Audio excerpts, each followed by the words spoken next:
Šiuo metu sporte yra labai aktualu rasti legalių būdų sportiniam rezultatui pagerinti. Ir vienas iš efektyviausių būdų ir moderniausių būdų šiuo metu yra viso kūno raumenų elektrostimulacija.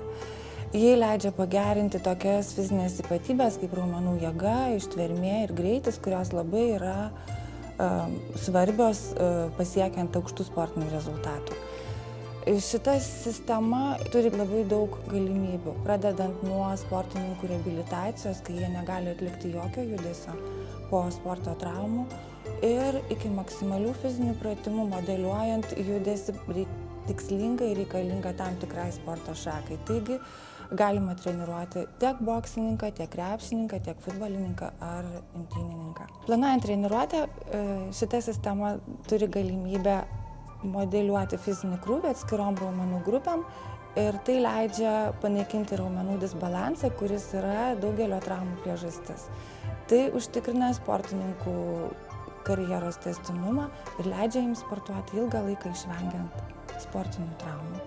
Šita sistema leidžia pasiekti rezultatą per labai trumpą laiką, kas sporte taip pat yra labai aktualu.